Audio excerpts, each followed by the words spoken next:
अस्सलाम वालेकुम। आज हम 8 ऐसी अलामात का डिस्कस करेंगे जिससे आपके जिगर की खराबी की निशानदाही हो सकती है।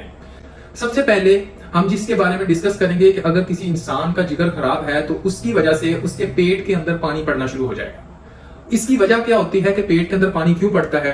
तो हमारा जब जिगर खराब हो जाता है तो जिगर से एक तरह की एक प्रोटीन पैदा होती है जिसका नाम होता है अल्ब्यूमिन।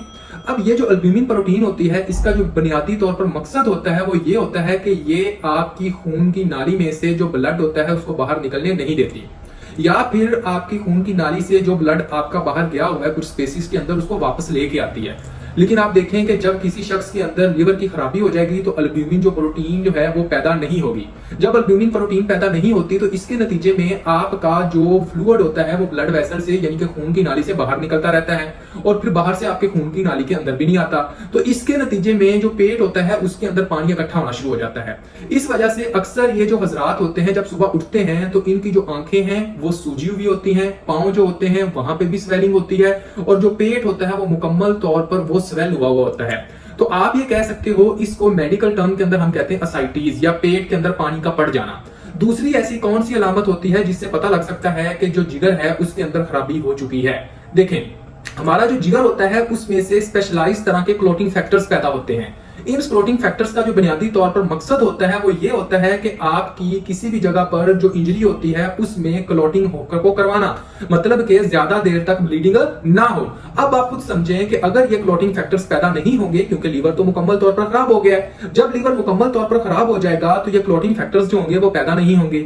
जब ये क्लोटिंग फैक्टर्स आपके पैदा नहीं होते तो इसके नतीजे में आपकी जो ब्लीडिंग है वो रुकती नहीं है बल्कि ब्लीडिंग होती रहती है। तो इससे आपको पता लग जाना चाहिए कि अगर छोटी सी चोट लगने के बाद निशान पड़ जाते हो, जैसा कि नील का पड़ जाना, और उसके बाद कट लगने के बाद ब्लीडिंग मुसलसल होती रहती है, ब्लीडिंग का ना रुकना, ये भी ये शो करता है कि जो जिगर है वो मुकम्मल तौर पर खराब हो चुका है। तीसरे नंबर के ऊपर आप लोगों को पता होना चाहिए कि जो तीसरी अलामत हम देखते होते हैं वो ये होती है कि मर्दों के अंदर छाती का बढ़ना शुरू हो जाता है। ऐसा इस वजह से होता है कि हमारे इंसान के अंदर भी एक हार्मोन पाया जाता है जिसका नाम होता है एस्ट्रोजन। बुनियादी तौर पर यह हार्मोन जो होता है वो औरतों के अंदर अक्सरियत के अंदर पाया जाता है, लेकिन जब एक बंदे का लीवर खराब हो जाता है तो ये हार्मोन उस बॉडी से एक्सक्रीट नहीं होता, यानी कि निकलता ही नहीं है। तो ये ज्यादा से ज्यादा हमारी बॉडी के अंदर इकट्ठा होना शुरू हो जाएगा। जब ये ज्यादा से ज्यादा हमारी बॉडी के अंदर इकट्ठा होगा तो इसके नतीजे में जो मेल हजरात होते हैं उनकी जो छाती होती है वो बढ़ना शुरू हो जाती है। इसको हम कहते होते हैं गायनेकोमेस्टिया। अब इसी की वजह से जब आपकी बॉडी के अंदर एस्ट्रोजन का लेवल ज्यादा होता है तो टेस्टिकुलर का जो साइज होता है वो छोटा होना शुरू हो जाता है और इसके साथ साथ जो सेक्सुअल जो इंटरेस्ट होता है वो भी कम हो जाता है। इसके साथ ही जो जिल्द होती है उसके ऊपर जो खून की नालियां हैं वो बाज़ औक़ात नजर आना शुरू हो जाती है, उसको हम कहते हैं स्पाइडर नवाई। अब ये भी आपके एस्ट्रोजन के ज्यादा होने की वजह से होती है।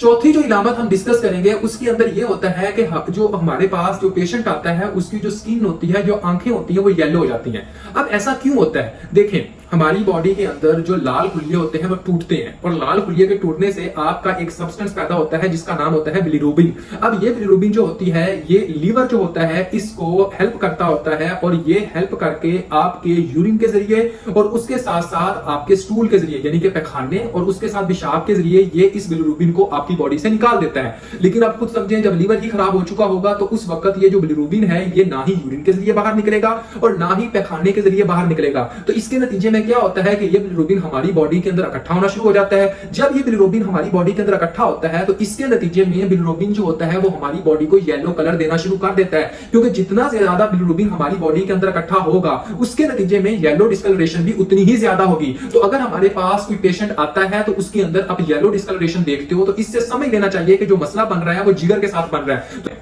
पांचवें नंबर के ऊपर देखें, जो पैखाने का और पेशाब की जो रंगत होती है वो तब्दील हो जाती है। मतलब कि जो पैखाने का रंग होता है वो पेल हो जाता है और जो यूरिन का कलर होता है वो डार्क हो जाता है। अब मैंने कहा था कि जब जो पैखाने और यूरिन को जो कलर देता होता है वो कौन देता है? बिलिरुबिन देता है। लेकिन जब आप देखते हो कि मरीज आपके पास आता है, उसका लीवर जो है वो मुकम्मल तौर पर खराब हो चुका है, तो लीवर खराब होने की वजह से उस बंदे की बॉडी से जो बिलिरुबिन होगा वो एक्सक्रीट नहीं होगा, यानी कि जो बिलिरुबिन होगा वो ना यूरिन के अंदर जाएगा, ना स्टूल के अंदर जाएगा, ना पैखाने के अंदर जाएगा, ना पेशाब के अंदर जाएगा, जिसकी वजह से ये देखने को मिलता है कि जो कलर इंसान के नॉर्मल बन रहा होता है वो नहीं बनता, जिसकी वजह से जो कलर होगा पैखाने का पेल हो जाएगा और यूरिन का डार्क होना शुरू हो जाता है। नंबर 6 के ऊपर आप जो अलामत देखते होते हो वो ये होती है कि ये मरीज जिनको जिगर का मसला होता है उनको बहुत ज्यादा खारिश होती है, उनको इचिंग होती है। देखें, हमारा जो जिगर होता है वो एक तरह की एक सब्सटेंस की प्रोडक्शन करता होता है जिसको हम कहते हैं बाइल। अब ये जो बाइल पैदा होता है ये खुराक की बेसिकली इमल्सिफिकेशन, यानी कि आप ये कह सकते हो कि खुराक को डाइजेस्ट करने के अंदर आपकी हेल्प करता होता है। लेकिन आप देखें ये जो खुराक की डाइजेशन करने के लिए जो हेल्प करता होता है ये जनाब आपका लीवर के जरिए ये जनाब आपकी आंत के अंदर आता है। लेकिन जब आपका लीवर खराब हो जाएगा तो ये आपका जो बाइल होगा वो आपकी आंत के अंदर नहीं आ सकेगा, बल्कि यही बाइल जो होगा वो हमारी बॉडी के अंदर इकट्ठा होना शुरू हो जाएगा। जब यही बाइल हमारी बॉडी के अंदर इकट्ठा होगा तो इसके नतीजे में भी आपकी बॉडी के अंदर इचिंग होना शुरू हो जाती है, यानी कि खारिश होती है। आप इस तरह समझ सकते हैं कि जितना ज्यादा बाइल आपकी बॉडी के अंदर इकट्ठा होगा उतनी ज्यादा आपको इचिंग होगी। तो आप देखें जो लीवर का पेशेंट होगा उसके अंदर जो बाइल है वो तो बाहर निकल नहीं रहा बल्कि आपकी बॉडी के अंदर इकट्ठा हो रहा है। जब आपकी बॉडी के अंदर इकट्ठा हो रहा है तो इसकी वजह से क्या होगा, एक तरह की खारिश होती रहेगी। नंबर 7 जो हमें देखने को मिलता होता है वो ये होता है कि जिगर के जो पेशेंट होते हैं उनको गुस्सा, उनको नींद सही तरह नहीं आती। इसकी वजह क्या होती है, देखें जिगर जो होता है यानी कि जो लीवर होता है इसके अंदर एक यूरिया साइकिल चलता है। यूरिया साइकिल वो प्रोसेस होता है जिसके जरिए एक बहुत ज्यादा टॉक्सिक सब्सटेंस जिसका नाम अमोनिया होता है वो एक लेस टॉक्सिक सब्सटेंस के अंदर चेंज होता है जिसका नाम होता है यूरिया।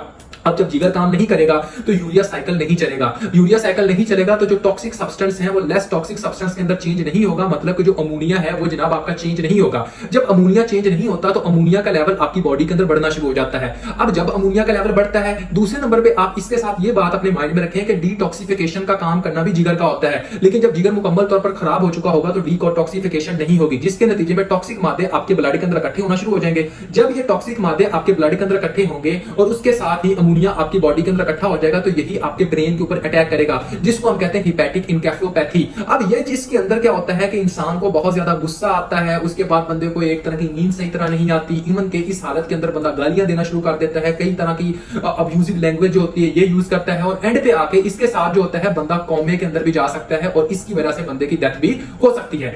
और आखिरी जो अलामत है जिसको हम कहते हैं 8वीं अलामत, वो कौन सी होती है? 8वीं अलामत जो होती है वो ये होती है कि जिगर के जो पेशेंट होते हैं उनको खून की उल्टी या पैखाने के अंदर खून आना शुरू हो जाता है। देखें उसकी वजह क्या होती है, उसकी वजह ये होती है कि आपकी आंत जो होती है इससे सारे का सारा जो ब्लड होता है वो जाता है जिगर के अंदर, जिगर से जो ब्लड होता है वो जाता है दिल के अंदर। अब देखें जब लीवर जो होगा वो मुकम्मल तौर पर एक तरह का सिरोसिस हो चुकी होगी, खराब हो चुका होगा, तो आपका जो प्रेशर होता है वो बढ़ना शुरू हो जाता है, जिसको हम कहते हैं पोर्टल हाइपरटेंशन। इस वजह से जो खुराक की नाली होती है उसके अंदर भी प्रेशर बढ़ता है। जब खुराक की नाली के अंदर प्रेशर बढ़ेगा तो इसके नतीजे में क्या होगा कि बंदे को जो उल्टी आएगी वो जनाब खून की उल्टी आती है और जो पैखाना आता है पैखाने के अंदर भी खून आना शुरू हो जाता है। और बाज़ औक़ात जब ये हालत बहुत ज्यादा वर्स कर जाती है यानी कि बढ़ जाती है तो इसके नतीजे में पेट के ऊपर आपको ब्लड वेसल्स भी नजर आना शुरू हो जाती हैं, जिसको हम कहते हैं कापुट मेडोजा। तो आपको ये पता होना चाहिए कि अगर ये किसी भी इंसान के अंदर 8 अलामात शो हो रही हो तो उसको समझ लेना चाहिए कि उसका जो जिगर है वो मुकम्मल तौर पर खराब हो चुका है।